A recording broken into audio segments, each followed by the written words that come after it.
Hey everybody, welcome to Do You Believe on Paranormal Zone TV. I want to thank you all so much for being here tonight.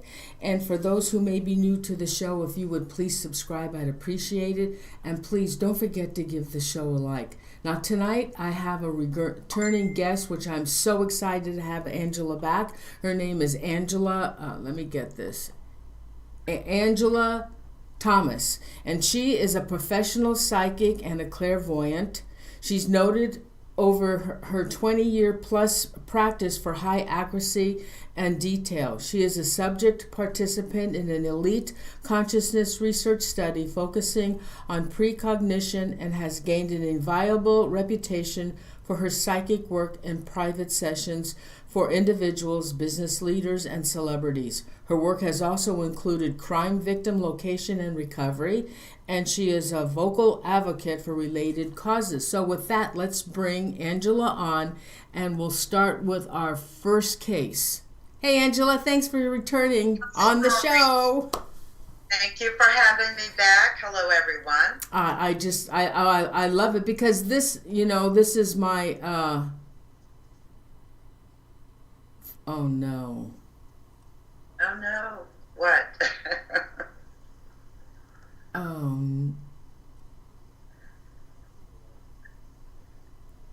It doesn't show we're live. Oh, okay.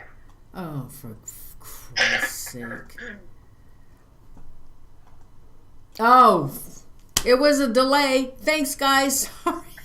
I was looking at the channel and it didn't show we were live and I panicked. Anyway, so tonight, Angela, we're going to talk about the unsolved case of Cabin 28, the murders at this resort. And I want to tell you a little something about this case. I met Sheila, the eldest daughter, in 2008. Is that me or you? That must be That's me. You. Stop dinging, guys. I met Sheila in 2008. I did a show with her. There was a school teacher, professor, who had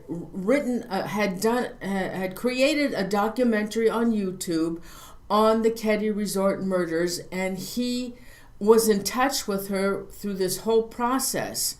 Well, that's all gone now. But that night that I did the show, Josh came on and he said, "Hey, Norene," he said, "Sheila wants to join us." I said, "Oh my God, yes, that would be awesome." That would have been perfect, right? Oh, yeah. Everybody, can you see us?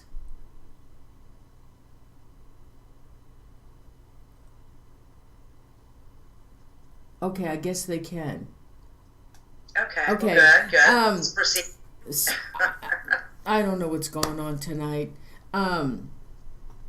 There we go. So she joined you? Yes, she joined us on the show. And like I was telling you earlier, I no longer have that video. In 208 live shows, I was doing a live show and only one other person was doing live shows. And it was a rarity. And the show that I did was on either Justin TV or Ustream, one of those. And they no longer exist.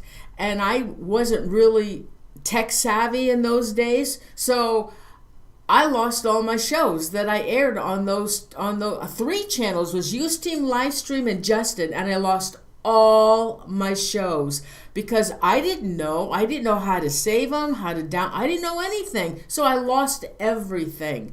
But I do have a playlist of 7 videos that is the Keddie Resort videos, and 2 of I do have 2 shows that I aired with Sheila, and I do have 2 of those, so that is in that playlist. And on YouTube? Yes, and I'm going to put that playlist underneath this video because now there's some information that I was gathering off of the internet to pull this together tonight, and I should have gone back and listened to the video with Sheila because there is something that was written on the web that was wrong, and I'm changing that because it's what she personally told me, and so we'll just go with that. And so let's oh, and another thing is this cabin, it's torn down, and because the person that had owned the resort, it was kind of, anyway, the person that had owned the resort, because this all came out, everybody was driving up there to investigate and to look at cabin 28. And there was just too much going on. So the owner was supposed to put up a memorial, like a little memorial area with a bench and stuff like that. Well, he never did, and he just tore the cabin down.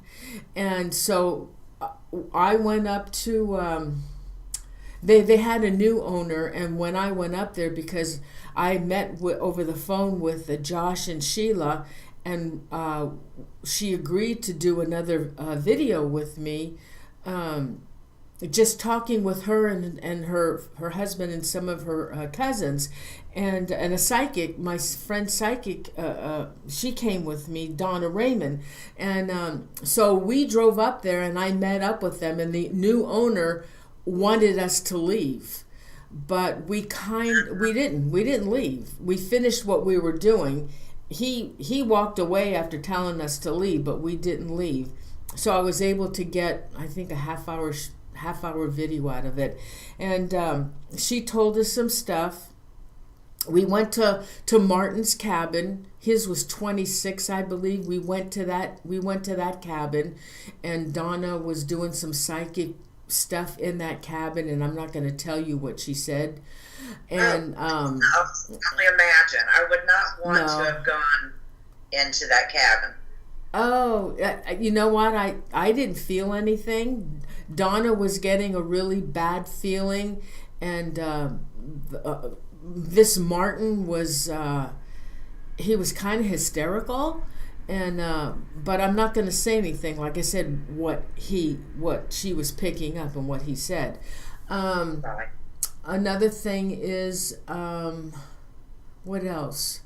So, and we walked around where the cabin was, and I talked with Sheila, and a couple of her cousins were there, and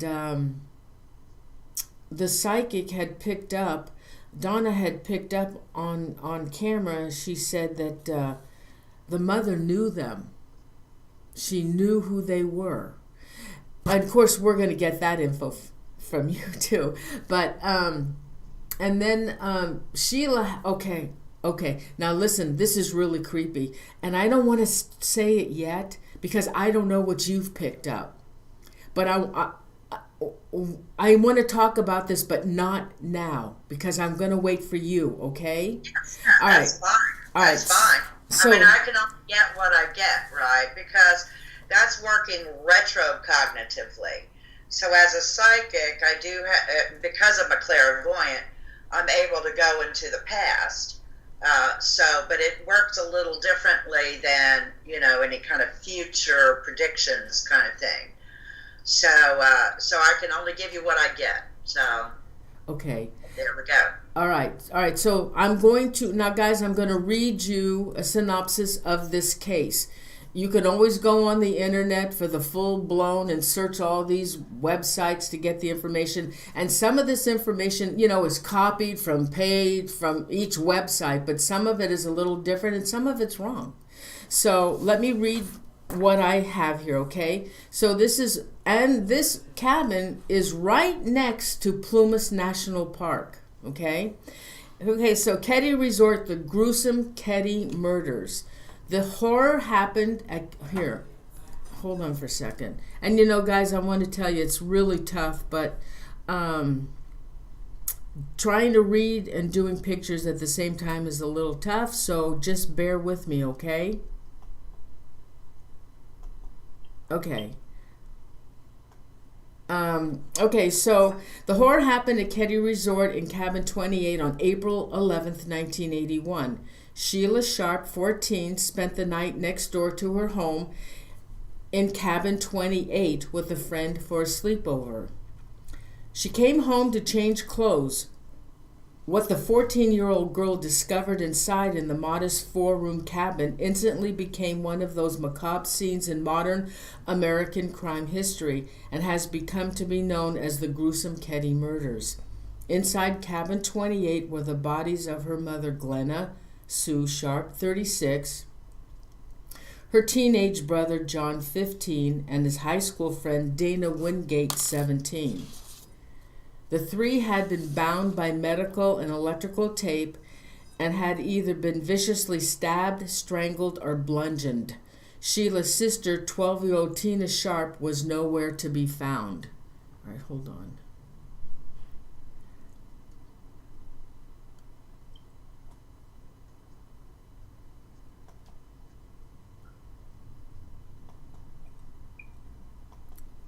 Okay. Now I'm showing you a picture of the family, and this was 4 years prior to the murders. When Sheila returned home early the next morning to find her mother, brother, and his friend... Oh, wait a minute. Strangers... The three had been bound by medical and electrical tape and had either been viciously stabbed, strangled, or bludgeoned. Stranger still is in the adjoining bedroom, the two youngest Sharp boys, Ricky, 10, and Greg, 5, and their friend and neighbor, 12-year-old Justin Smart, in the bedroom. They were unharmed and apparently slept through the massacre. And let me show you the bedroom. When Sheila returned home early the next morning to find her mother, brother, and his friend bloodied on the living room floor, and this is what Sheila told me. She bolted back to the bedroom where the boys were, and she helped the three unharmed boys through their bedroom window so they would not see the bloodied scene in the living room. The murders were brutal and violent. There was blood everywhere on the walls, the bottoms of the victim's shoes, Sue's bare feet, the bedding in Tina's room, which is weird, and the furniture, ceiling, doors, and the back steps. Okay. Hold on.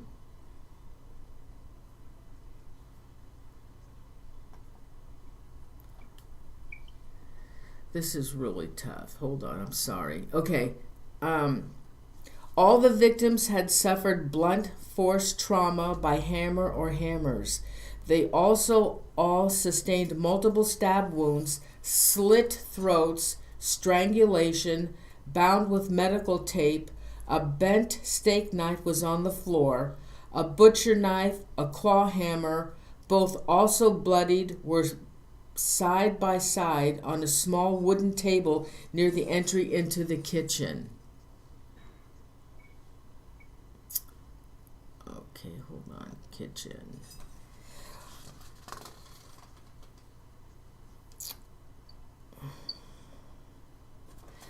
The neighbor boy, Justin Smart, that was with the boys that night, later said that he saw two men. After talking with Sheila Sharp, this is what she told me. She thinks that one of the men searched the house and found the boys in the back bedroom. When he saw the boys, he warned them not to leave the bedroom and not to say a word. And she thinks they may have been threatened. When Justin got older, he said that he was going to write a book. Again, Sheila believes Justin was threatened and warned, and that book was never written. He never wrote that book. It would be another 3 years after the Keddie murders that Tina was found. Hold on.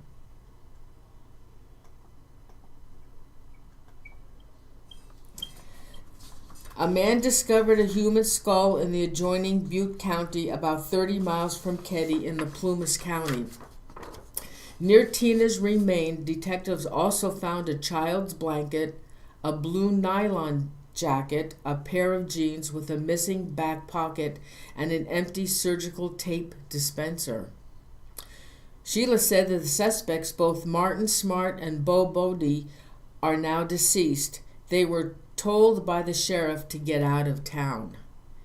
New DNA evidence has pointed investigators to other suspects who may have had a hand in these murders and who are still alive. To this day, this is an unsolved case. It's botched, corrupt investigation and rumors of a cover-up.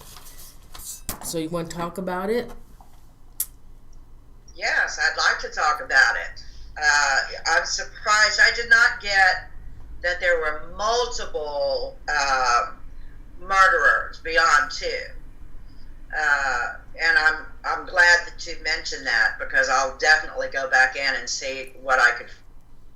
In the meantime, I want to say about this Martin character, to me, this was a guy that went back and forth between, I won't call him bipolar, but I will say that he was, quick to anger, held on to grudges, very obsessive. So if something upset him, it would be in his mind and he'd replay over and over.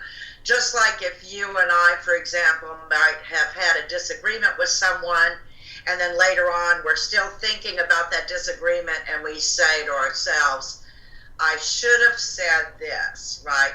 So I feel like the Martin guy played over and over grudges and anger and obsessions and things of that nature. Number one, I want to say that I feel like Martin was attracted to the mother. And I feel like the mother, this would be the Glenna or Sue, I feel like she would have just said absolutely no, I'm not interested.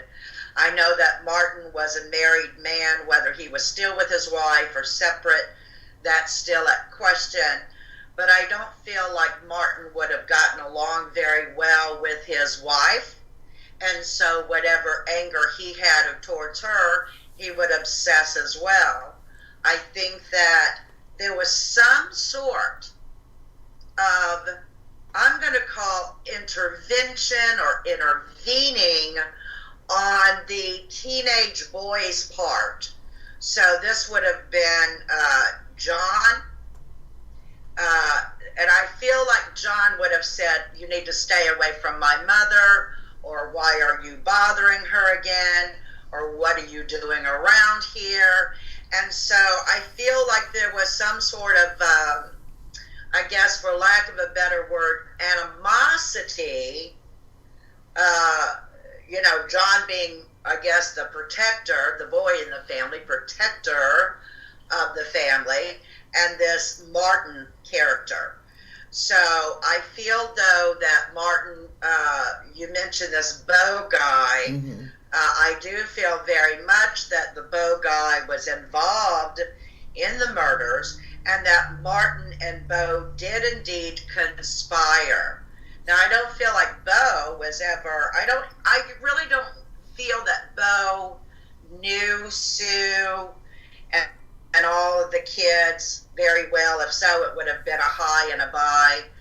But I do feel like Bo was an easy participant, because once he got in there, and by the way, I feel like Bo had some sort of record prior to this murder happening, I would have been attracted to the younger females. So I believe there was a Dana, which was a friend of one of the teenagers, maybe John, and then the girl Tina. And so I feel like this was right up his alley. So to me, both Martin and Bo conspired to go and do what they felt that they wanted to do.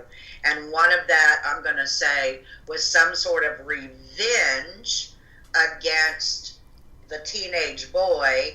And I'm getting back at you, Sue, for not, maybe he felt less of a person, or why are you ignoring me, or am I not attractive enough to you, or anything of this nature.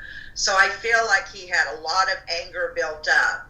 And when you compile, the angst against the teenage boy, the rejection from Sue, with what I'm going to say is marital problems with Martin's spouse, then you've got a big mixture, because, a big bad mixture, Norene. And I'm saying this because, there's many people that have marital problems, or maybe attracted to somebody and have rejection, but they don't go out and murder them. But we're not talking about a man that was fully sane or loving. And when I say sane, I don't want to imply for any reason that he was crazy, insane, out of his mind. I'm just using that word to depict that this Martin character was obsessive and angry, and I feel like he could have been, I'm happy 1 minute, and the next you said something to offend me, and the next I'm angry, and now I'm obsessing, and I'm putting scenes in my mind on how I'm going to let you know how I feel. So this is what I feel occurred, that Martin and this Beau character went in there. Now, Beau, I do not feel had any real true reason, like Martin in his mind would have convinced himself, I'm going to get back at the teenage boy, I'm going to get back at this Sue character, the mother. But I don't feel like Beau was invested personally.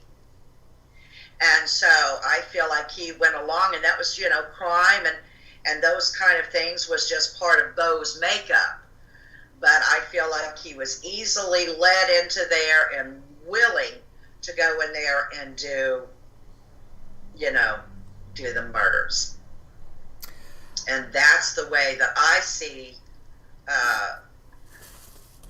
this whole resort murders taking place, and it's absolutely unfortunate. And I'm going to say to you that also the boy, the 12-year-old boy, so I know that Sue's youngest 2 children and then the neighbor boy was spared. Mm-hmm. So I do feel like they spared those children's lives because, number one, the boy that was age 12, that I believe you said Sheila thought that he was threatened to stay in the room and not say anything. But I feel like he knew those men, and I feel like those men liked that boy, the 12-year-old boy. And so it's like, I'm not going to do it, but I'll do it to the others in the other room. So I'm not going to do it to the 2 youngest, and we especially know this 12-year-old boy, and so we're going to leave him unharmed. Justin Smart is Martin Smart's son. Oh, well, there you go then. Yeah. So, anyway, all of that is unharmed for the kids, but I feel like Martin was just, an explosive character, and like I said, highly, highly obsessive. Now, Beau, I mentioned to you what I got retrocognitively, going back into the past. I mentioned that Beau liked to do crimes. So crimes of assault, rape, causing harm, but he would not go up against a man. I feel like he would go up against those that he would consider weaker, that he could take advantage of. So younger boys, younger kids, teenagers that he would be stronger. Females definitely were the target. And so I want to talk about Tina, because I feel like Tina suffered, longer. And when I say that, I don't mean in a torturous sort of way. I mean, he or she was emotionally witnessed a lot of this going on in that cabin. But then I feel very much that it was Bo that took her to the other place. So south about, I believe it was about an hour, almost 2 hours away. And so I feel like it was Bo that did that. To me, Martin had some reason why he needed to stay in that area. So whether that I need a witness that I was home when this occurred, I need a witness for others to say I'm here. Had Martin have disappeared all of a sudden, especially, Martin's disappeared and Tina's disappeared, then he did not want the law looking at him as the main suspect. But I believe Bo was the one that took young Tina and did to her, and I say did to her, I do feel like Tina was raped before she was murdered. It supposedly the 12-year-old was pregnant. Yeah, that's terrible. Yeah, she was supposedly pregnant. Now another thing is too,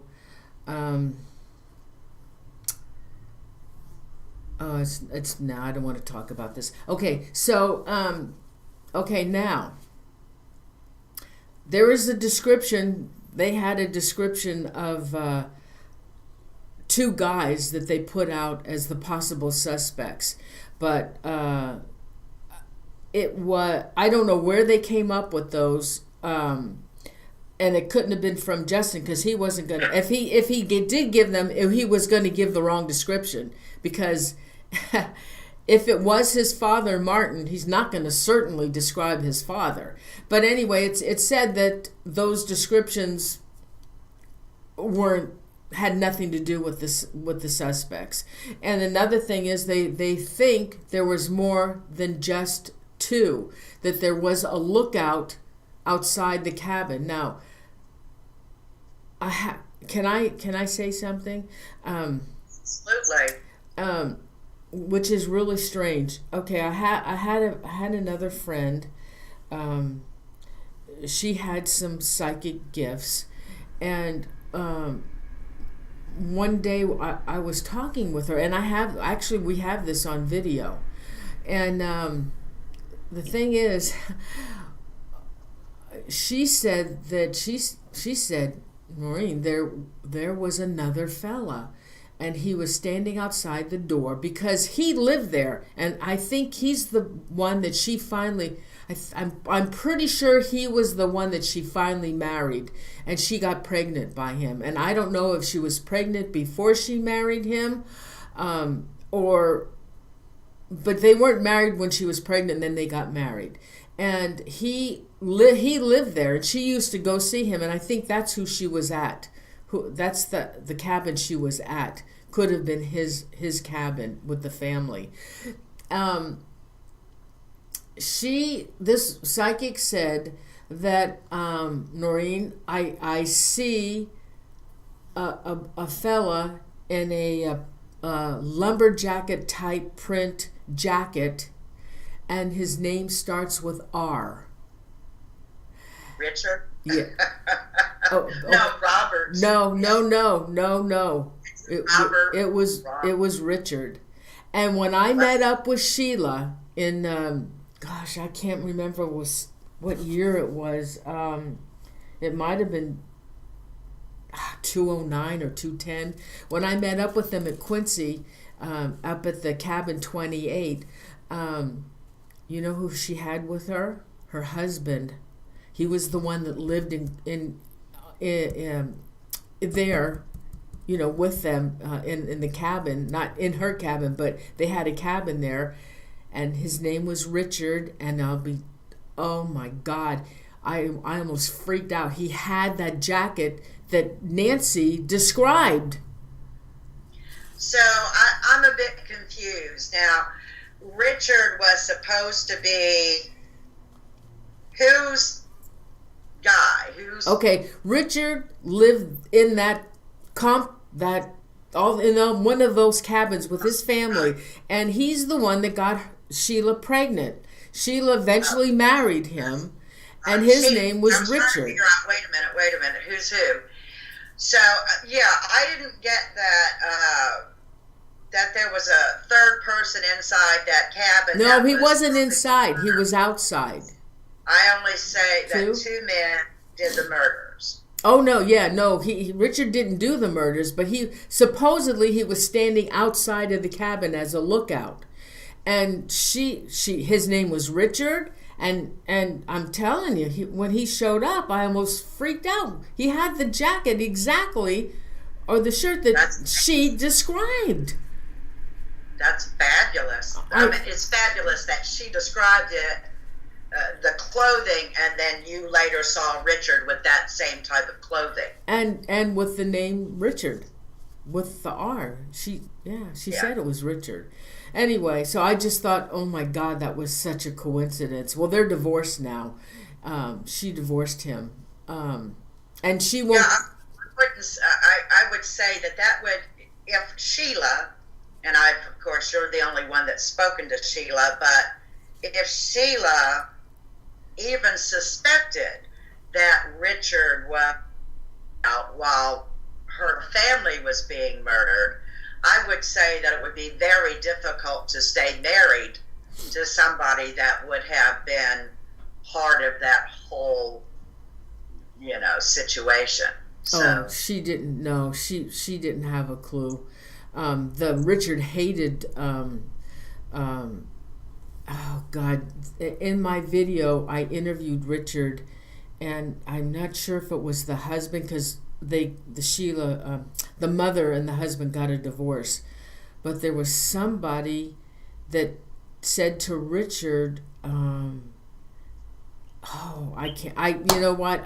It's my fault for not looking. Oh, I'm glad you confirmed Richard because Richard was the first name that came to my mind. I had no idea that Richard, or like I said, Richard or Robert, but Richard was a part of Sheila's life. So I'm just focused on the murder themselves, but at least I got a confirmation on Richard. Yeah.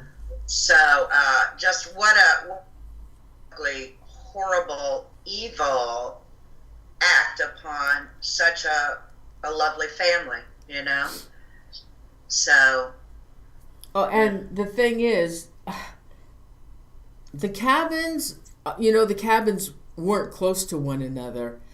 I think Martin's cabin was, I don't know, like 100 feet away. I mean, it was farther up on the hill, and they really weren't close to one another. But with the horrible things that were going on in that cabin, how nobody heard it, I can't figure that out. Not only that, but they did duct tape. That's another thing, is all their mouths were duct taped, so there could be no sound coming from them.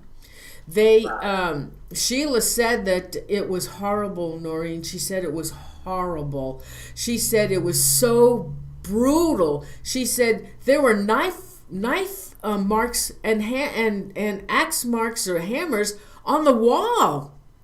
She said they were on the wall too. Well, there's that anger, right? So that anybody using that sort of force with a knife and beating someone, bludgeoning them to death, it's very personal. Oh, yeah. My husband's a retired San Francisco police detective, and he's told me before that when there is a brutal murder, it's a hate crime. It's hate. Yes. And now, if it was Martin, why would there be hate? Now, there was a rumor, yes, that Sue Sharp was fooling around with Martin, and Marty was married. He was married. Well, I don't feel like Sue like I said, I feel like Sue was not going to go down that road with Martin. I feel like it was like, no, I'm not interested. I feel like Martin, I guess for a lack of a better word, kind of hit on Sue, would show up for a reason to talk to Sue. But I feel like Sue rejected that whole thing being, I'm not getting involved with Martin as a person, and secondly, I'm not getting involved with a married man. So I feel like that's when the teenage boy said something to Martin, or why are you here again, or you know what I'm saying, something that would have interfered. And we see sociopaths, for example. If someone interferes with the sociopath's desire, let's just say John Doe is a sociopath who is married and now his wife is taken off, and John Doe's after the wife, and someone intervenes, like a police officer or a neighbor or a family member, that sociopath is going to want to kill whatever comes between his object, which would be his wife, right? Mm-hmm. So I feel like Martin was one of those people that, hey, it's this teenage boy that is interfering with my plan to be with Sue. And that's the way I look at it. I feel like Sue was in a place in her life where she just wanted peace and quiet. She wasn't ready to get herself involved and committed with, any sort of relationship with any sort of man. And so I think she was just trying to, chill and calm, and what an area to do it, right? Very peaceful and quiet. It wasn't in a downtown, big city or anything like that. So anyway, it's very unfortunate, but I would love to hear your interviews with Sheila, and hopefully you'll be interviewing her again, and I'll look up your YouTube videos on that. I'm going to put the playlist underneath this video. Tonight's show, I'll put the playlist down there. There's 7 videos related to this case. God, the last time I talked to her, it was, I don't know, a while back. She wants nothing to do with the case.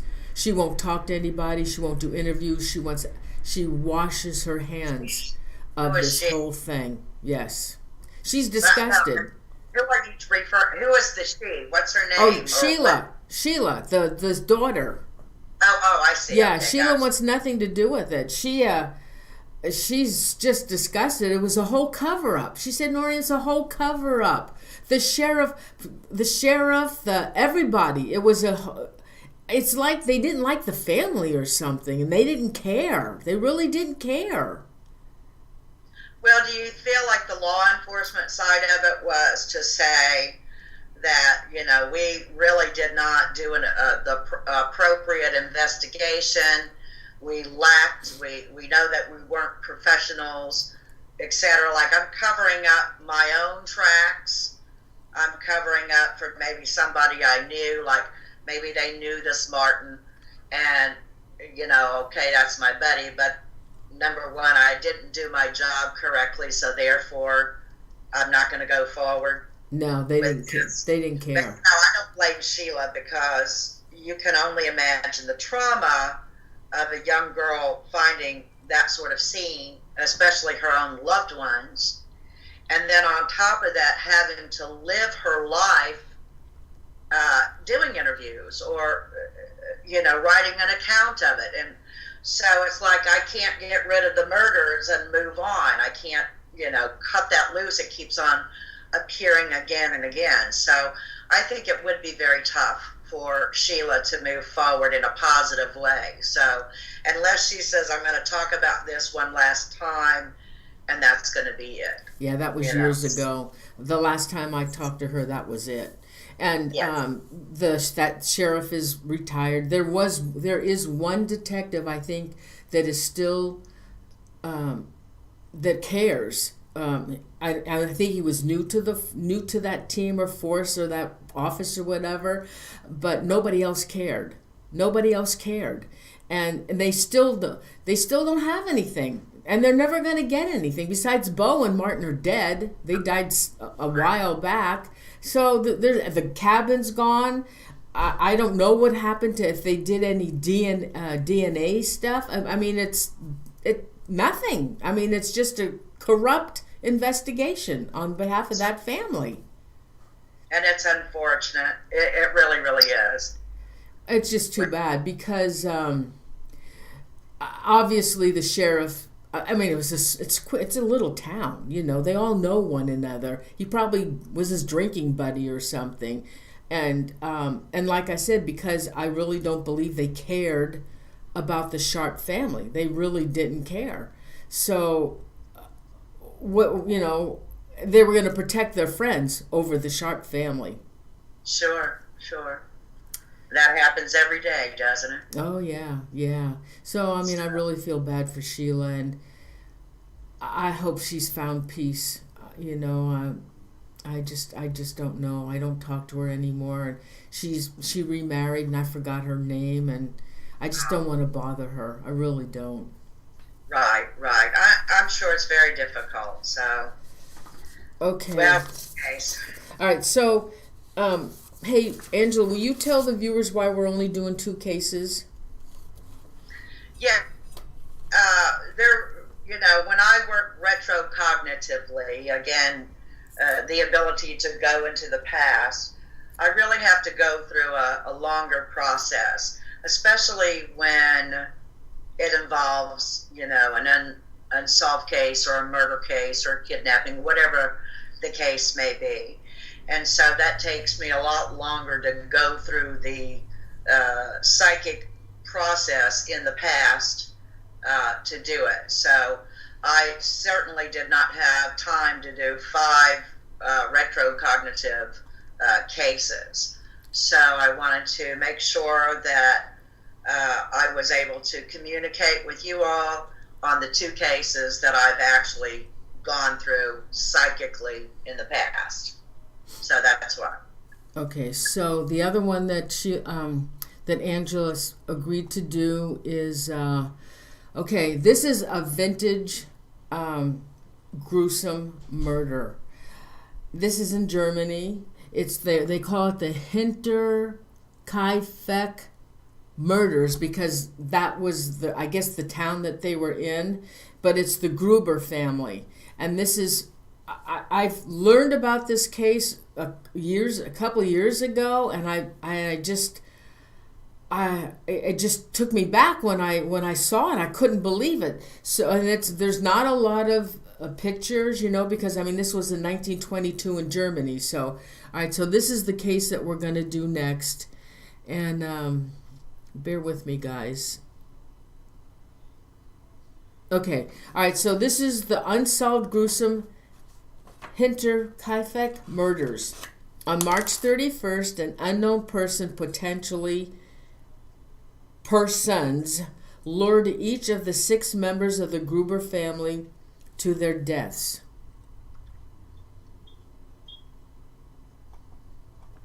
No. Andreas, his wife Kazella, their adult daughter Victoria, their granddaughter, and their granddaughter.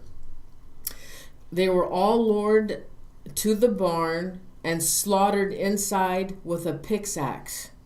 The family maid Maria and their baby grandson Joseph were murdered in the home in their bed chambers.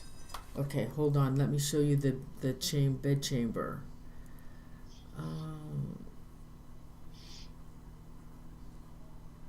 Okay, here's the bed.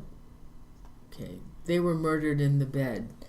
A week later, April 4th, neighbors and several townspeople stopped by to check on the young Kazilla because she had not shown up for school for 2 days. The mailman had noticed the mail beginning to pile up and in the post box. The police then began an investigation into finding the murderers. They were unsuccessful. Though through the years, Munich police interviewed more than 100 suspects As recently as 1986, to this day, the murders remain unsolved. It appeared at first that most of the victims had died instantly from their wounds, but a later investigation revealed that Kazilla had survived for hours after and likely died from shock. She was found missing clumps of hair, which investigators believed she had pulled out herself. A few days before the murders, around the time that Andreas had noticed the footprints in the snow leading to the barn, but they never came out. That would scare me. Neighbors recall him complaining of hearing footsteps in the attic, as well as missing keys to the tool shed where the murder weapon had been kept. He had also told them he had found a newspaper in his home that he didn't purchase. Wouldn't you? Oh my God. Very scary, right? Damn.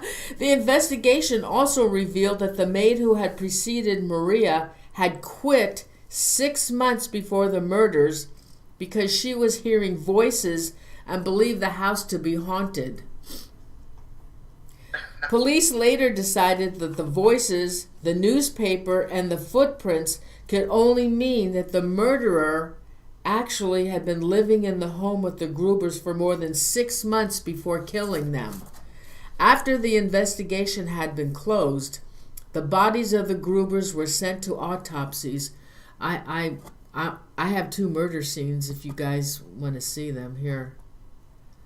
That was the bodies were put in the barn.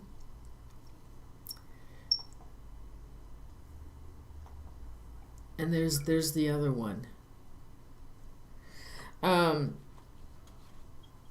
Okay, after the investigation had been closed, the bodies of the Grubers were sent to be autopsied. Their heads were removed and sent to clairvoyants in Munich to unearth metaphysical clues. Their clairvoyants were unsuccessful, and to make matters worse, they lost the heads during the turmoil caused by World War II. That's awful. The bodies of the Kaifak murders were eventually buried headless. Let's see.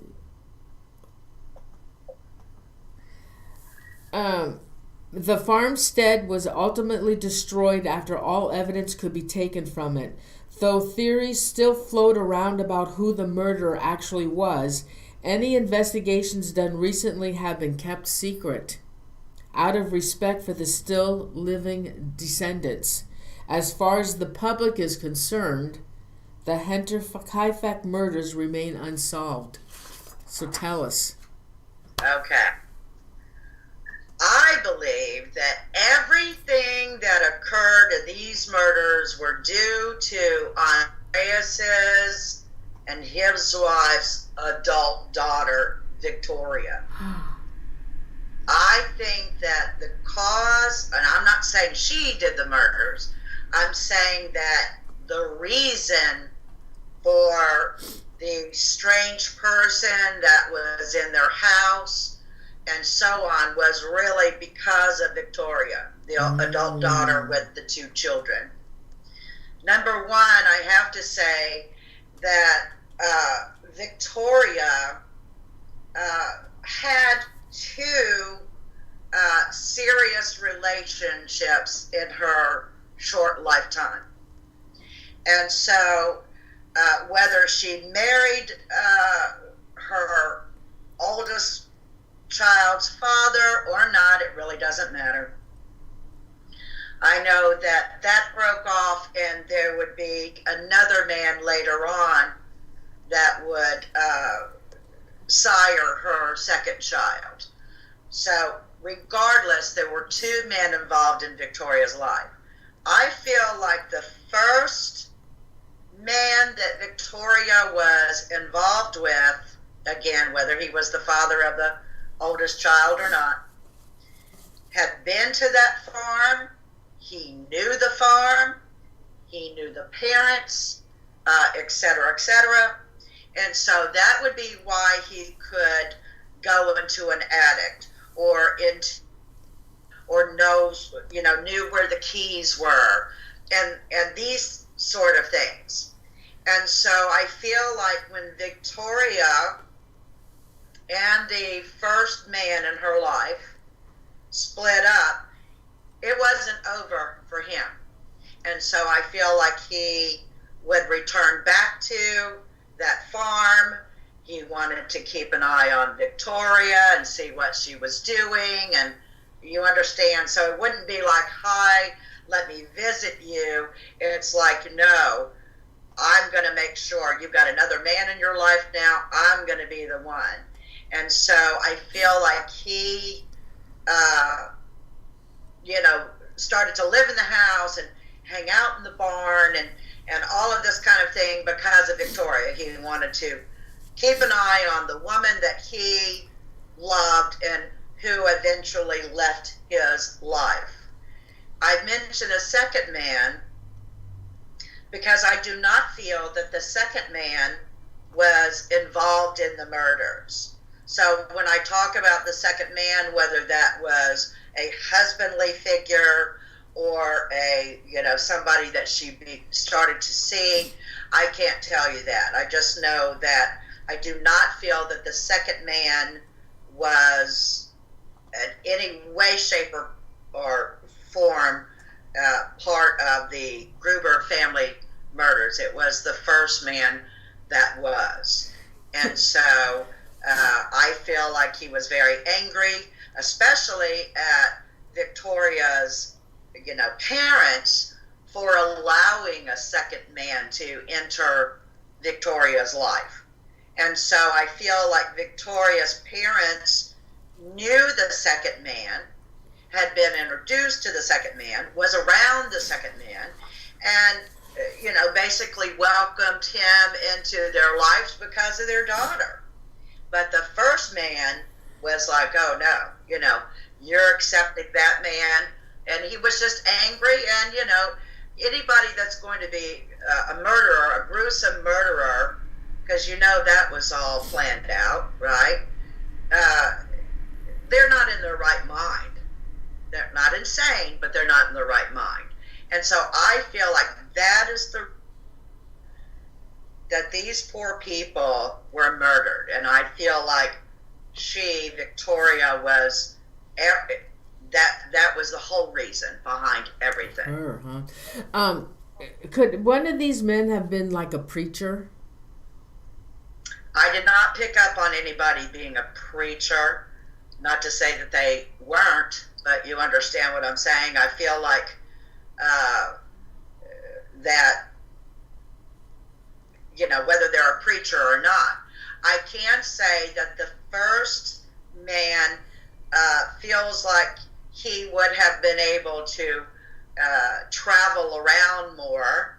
So maybe it could be a preacher's job or a consulting job or whatever he would do that would take him into various other areas of, that region. So, but I can say to you that I feel like it was the first man that committed the murders. And by the way, I feel like that man committed the murders, got the heck out of Dodge after the murders, and then came back to the town that they were from and said, oh my goodness, poor people are gone.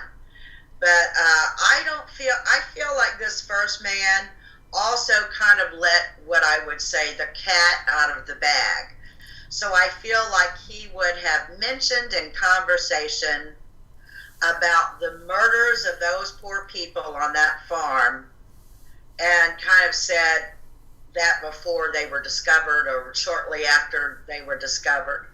And so an odd situation, I know. So I just feel like it's the first guy that's the one that's guilty. And again, he could have been the father of Victoria's oldest child.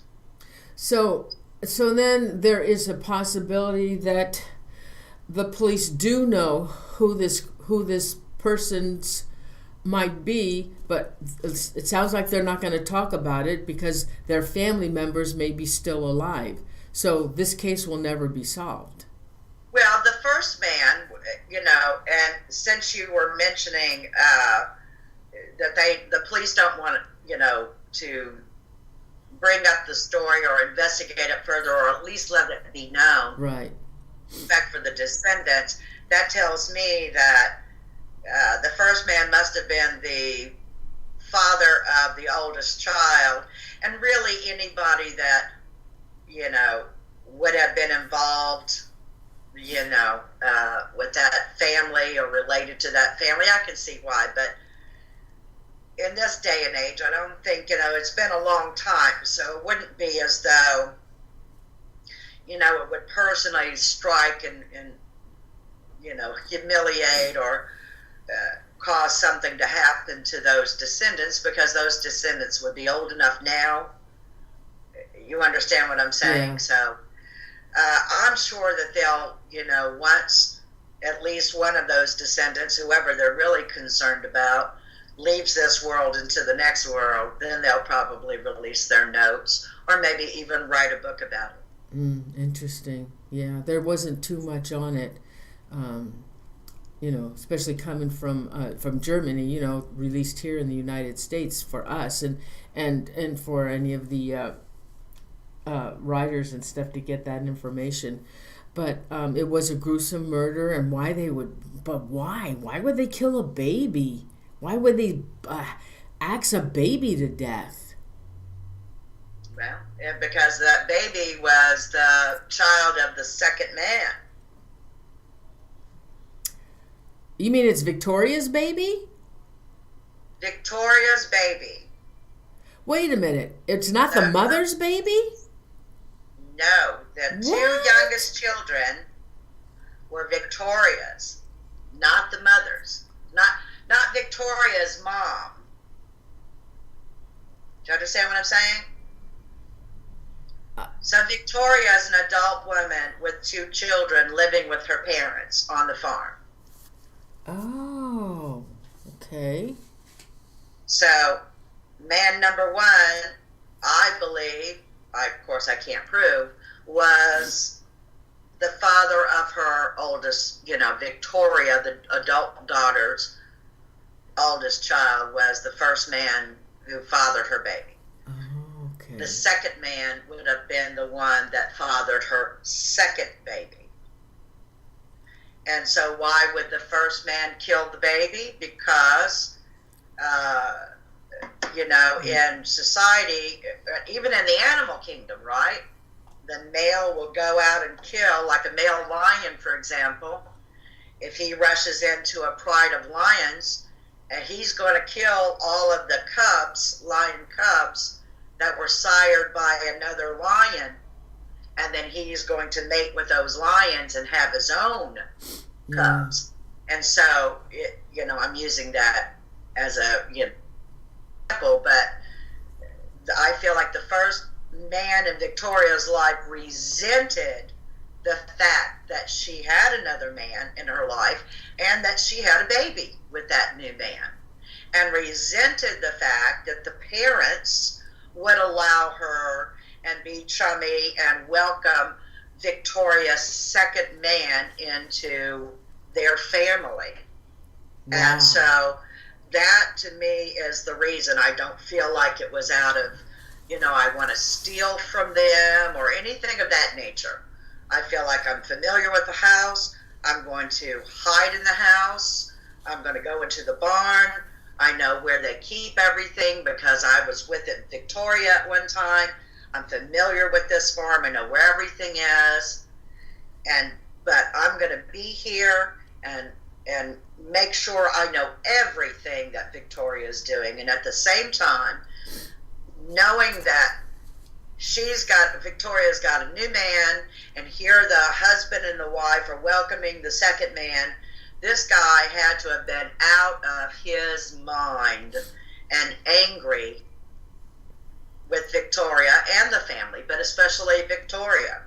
So that's how I feel, or this is the reasons I feel were the strongest reasons for those murders. So I don't feel like Victoria's parents did anything to the murderer being Victoria's first man.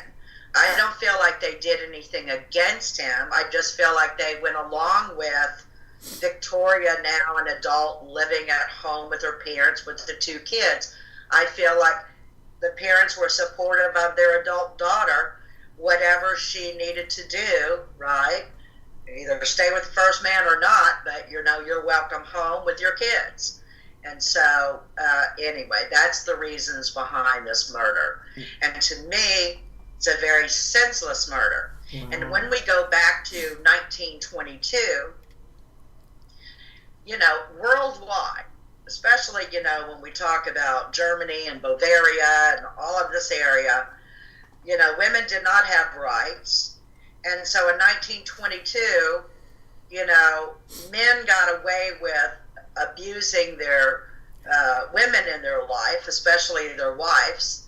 And so I don't feel like the police then, in 1922, would have been called or would have been put on notice that, so-and-so's husband is out of his mind and he wants his wife back, or there's been problems. Anything to do with marriage of a couple, most of the time, police did not interfere with that, nor did society, right?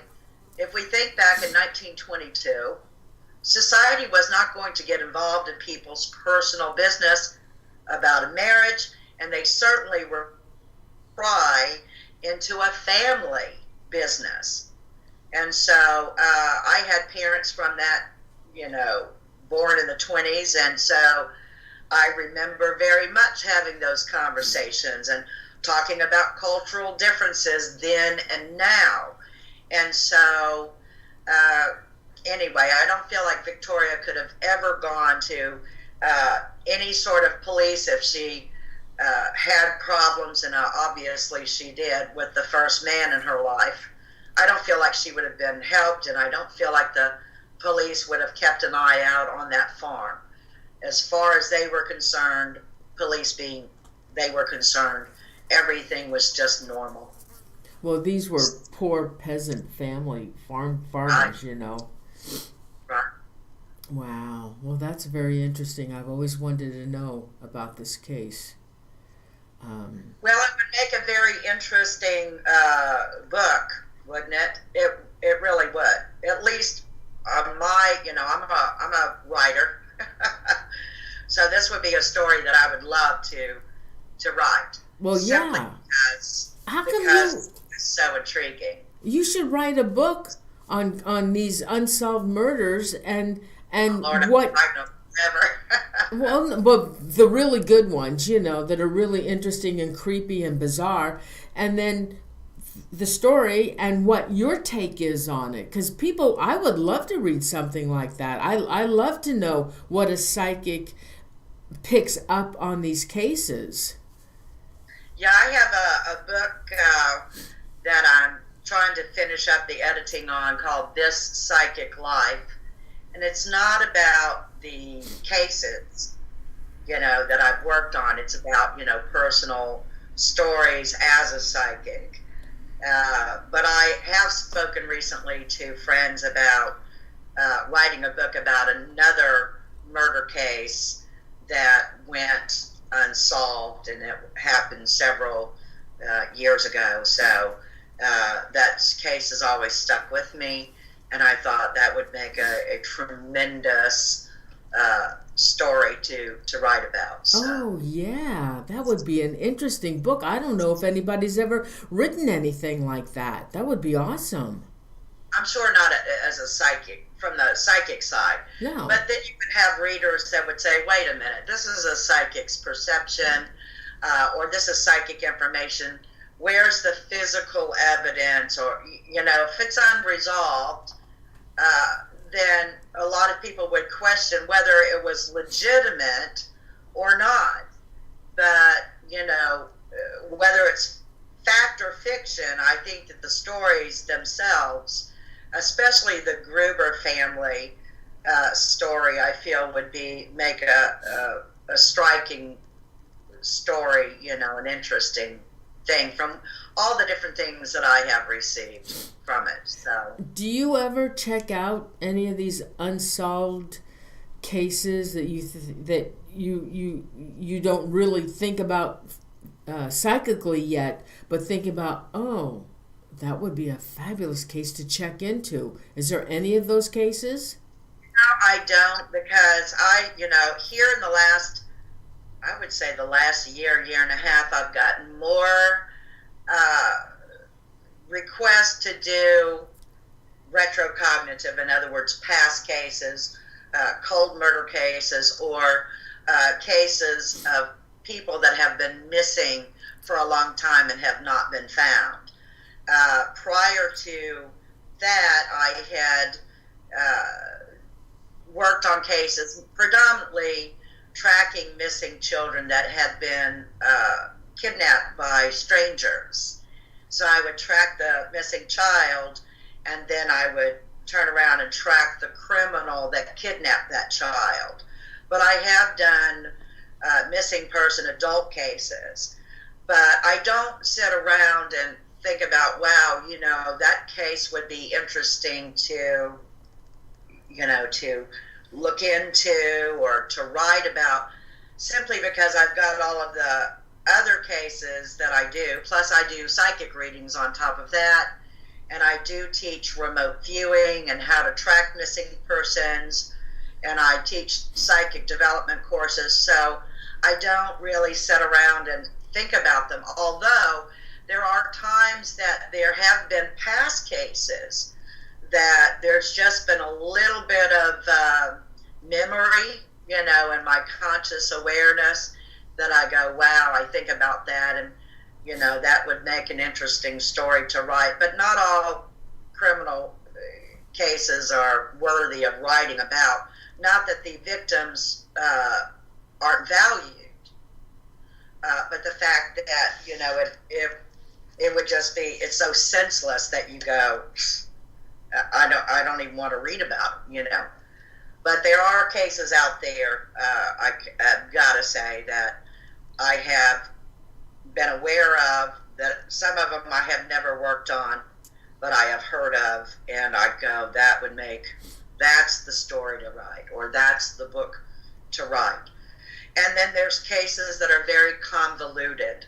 So when we talk about, Sue and Sheila and Sheila's siblings that passed and their friends that passed from murders, that's a very convoluted, complicated case. I don't know if anybody would want to. I'm sure some crime fans out there would like to read something like that, but I wouldn't want to write a story like that. But the Gruber murder family, I would like to write a story. But there are cases, like I said, that are extraordinary cases that are worthy of writing about, and so that the public knows what did indeed happen. So ultimately, because when we think about this world that we're in, we constantly are getting news clips, we're online, we've got information coming to us. So a case that we may see today in the news, like that occurred today, if we get wind of it through news or social media, fast forward 2 weeks or 4 weeks, and unless there's a constant news coverage or articles or social media posts about it, it's going to go out of our minds. There's just so much happening all of the time, especially when it comes to murders and crimes and things of that nature. So, but there are some crimes that have passed that are worthy of writing, and those people, those victims, are worthy to be remembered. So, well, God bless you. I've enjoyed interviewing with you. Oh, thanks so much. I enjoy these shows. That's Unsolved Mysteries is my favorite topic. And I just love it, but I like really, God bless everybody. Poor ROP, those who have passed on, I really breaks my heart, and I hope you're happy in heaven. But I feel bad, but I do like these cases, I like them. it's a mystery, you know, and it just, because I'm not a psychic, I want to know what the heck happened, you know, who could have done this? You know, take personal requests. You know, I don't take a lot of them at a time, but if you go to my website, psychicangela.thomas.com, you're going to see on the menu, it'll say more, and you can scroll down and see criminal casework page and click on that and fill out a form if you've got a missing person case, you know, whether that's a child or an adult, and I'll take a look at it and see if it's a case that I am willing to do. It depends on my workload. And those cases take a while to go through, but it doesn't take weeks at a time, in other words. But as of right now, I do not charge to go through the criminal casework, because I do incorporate remote viewing with the criminal casework. And so it takes time to go through that. But if you do have a legitimate missing person case that you would like me to take a look at, or and I won't send that information directly back to you, you know, you being the person that would request it. But if you let me know what the local law enforcement agency that's handling that case, you know, either the contact person or just the you know, name of the town, the law enforcement, on the address, the email, their phone number, I will pass along that information to their liaison to give to the detectives that are investigating the case. But I don't get involved beyond the first request. I don't get involved with families one-on-one, because it becomes very emotional. So when I work on a case as a psychic, you know, I'm objective. I don't get emotionally involved. And then I pass it off to detectives so they can do their work, that information. But working with a family that has a missing child or a missing adult loved one, it's too emotional. It's like, where are they? What, you know, I'm crying. I'm devastated. God. And I then, when I answer that phone again from that family, then I am no longer objective. I'm experiencing it subjectively.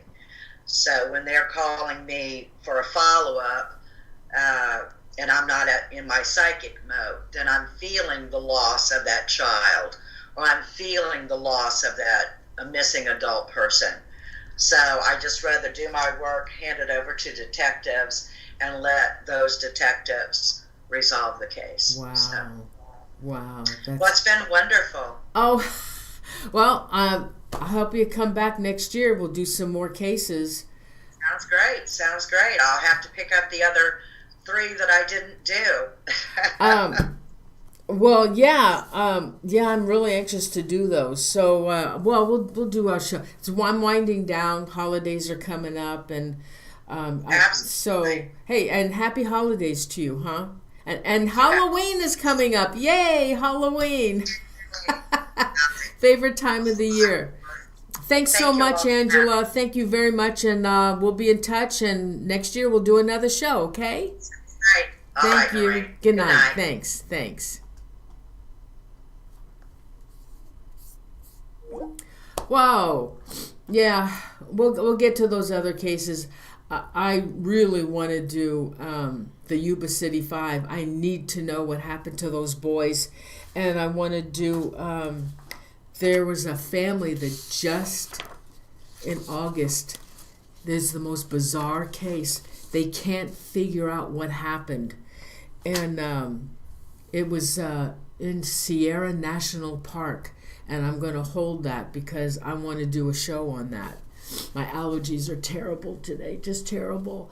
Anyway, thanks so much, everybody. I'm so glad to see you. My buddy Tallcross, you know, was in chat tonight. I think he's still there. I think he's getting better, but we need to send our prayers to. We need to send our prayers to Tallcross because he needs. Oh, stop that phone. we need to send our prayers and healing thoughts to Tallcross so he can get better. Okay, he's from Scotland. He's my buddy from Scotland. He posts beautiful pictures and beautiful opera music that I love, and he's just a really loyal friend to us, everybody. So give Tallcross your prayers, okay? And my mods, Unique Annie and Renee and Chippa thanks so much, guys, for being here tonight. We have because of them, we have a great chat room, and I so appreciate it. And I appreciate you guys coming into the show. I know I don't do shows every week, and right now I just can't, but I don't want to give up my shows. I love doing them, so right now I just have to do one a month until hopefully next year when things settle down and I not remodeling and redoing stuff, and now we're trying to get a roof on the house, and next year hopefully everything will settle down and I have a lot more time on my hands, and I would like to go back to two shows a month. So everybody, I love you. Let me do some shout outs. Oh, let me see if I can get everybody here. Jennifer, Jennifer Carney, Tallcross, Renee McDowell, Armad, I Am Alpha, Andrew and Gnome's Trucking Company Express, Alba Witch Wiggler. Let's see. What's that? I lost it. Metal Kitty. Oh, everybody's going now because the show's over. I know we had a nice little crowd tonight. Tim Bray, Chippa Lassa. Let's see. Anybody that's left? Oh, and send prayers to Royce, please. He's having a tough time. Craig Man, Lynn Bowling. Oh, hi, Lynn. Yeah, no, you didn't miss Yuba City. We couldn't do it tonight. Next time. Let's see, who did I? Ubeda. Oh, Work Bitch? That's a nice name. What else? Anybody else? Because it's Nut Detective.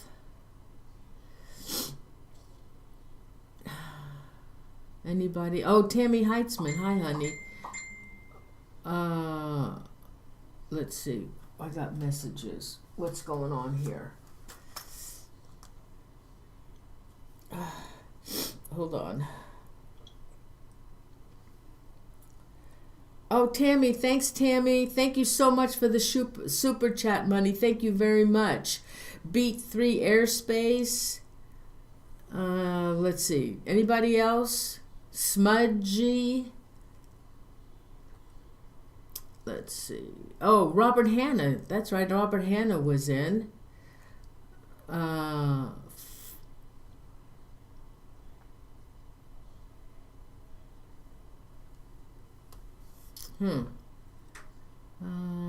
Anybody else? Lydia Heineke. Okay. Anybody else? Oh, Lisa Starrett. Okay. Who else? Anybody? All right. So everybody, thanks so much. Christopher Chris. Thanks so much, everybody. Again, thank you for being here. Everybody have a great night and happy Halloween. Okay, have a great, Nicole Johnson, have a great Halloween, everybody. Great time, great month, love great months. October's my favorite. Okay, everybody, I'm going to go group hug to you all. Thank you so much. Again, thank you for my mods. I love you guys. Have a great Halloween, and I'll see you November. Vanessa's coming on the show in November. I think it's the 9th or 11th, something like that. And she's written, her latest book will be on psychics. So, and what to watch out for, especially when you have a psychic reading, okay? So I'll see you in November, and have a great October, and happy Halloween. Love you guys. Night. Love you.